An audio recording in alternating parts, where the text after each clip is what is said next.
Hello and welcome. I'm going to tell you about IELTS reading. As you know, IELTS reading subtest is the second subtest. When IELTS test is conducted, it comes at number 2. So in IELTS reading, what type of strategies or tips you need to get good band score?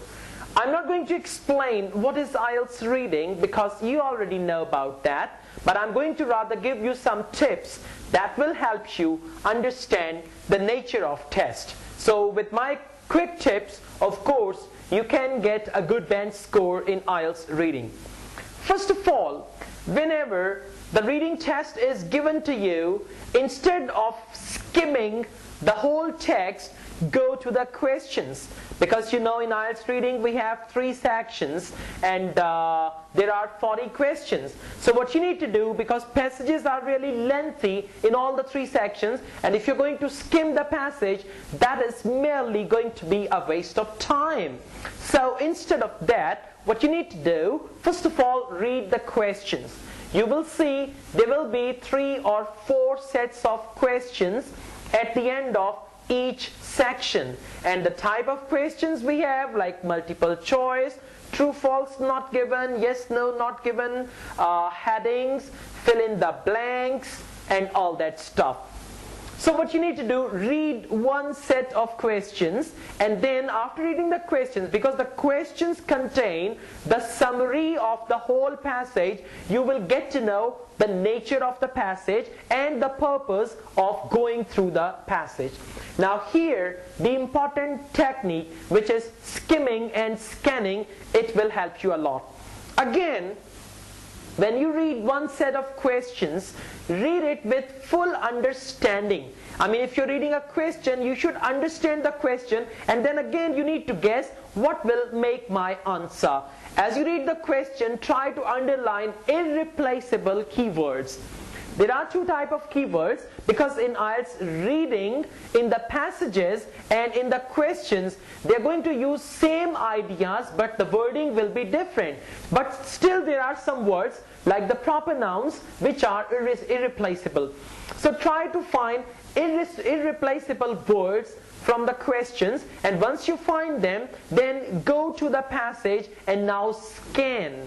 How do we scan? For example, if you want to find the meaning of a word from the dictionary, what will you do? You will go through the words and then you will reach the word you want to find the meaning of. So you need to scan the whole passage.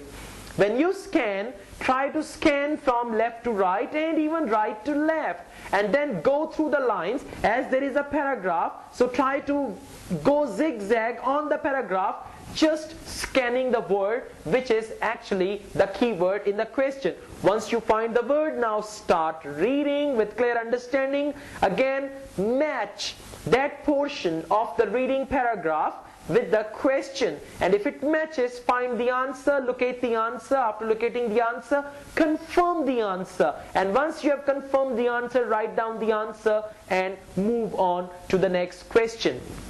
Remember, in IELTS reading, the information is scattered. By this I mean the arrangement of questions will not be followed by the arrangement of the passage. It's not that the answer of question number 1, 2, 3 you will find in first paragraph, question number 4, 5, 6 you will find in second paragraph. It's not like that. Maybe you can find the answer of question number 13 in the first paragraph. So all the information is scattered, but here is a hint for you. Usually one set of questions. Now what is one set of questions? True, false, not given, fill in the blanks, list of headings and all that. Usually one set of questions that actually follows the same arrangement or the same pattern on the passage. So you can go on and find the answers to all these questions. Okay, now I would like to tell you something about true, false, not given, and yes, no, not given, these type of questions. First of all, read the statement very carefully and giving yourself a message, what is this statement about?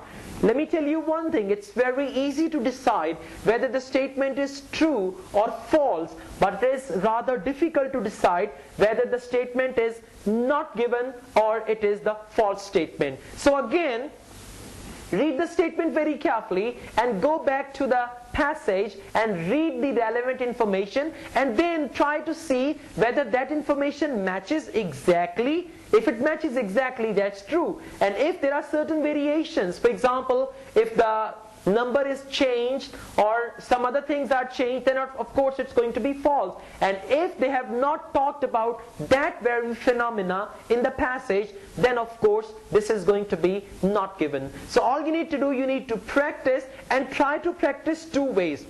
First of all, read a passage and find the answers, do the whole exercise. Once it is done, now second step, if you could not find the answers to few questions, write the answers down from the key book and now come back to the passage for locating the answers where the answers are. This counter activity will actually help you understand the state of mind of the examiner, that how the examiner hides the answers in the passage. And this is going to help you a lot to understand the reading test and the type of the whole test. On the other hand, you need to manage your time very well. Remember, in IELTS reading, you will be given 1 hour time. No extra time will be given to transfer your answers from the question booklet to the answer sheet. So all you need to do, you have to manage your time very well. And again, the level of difficulty will increase.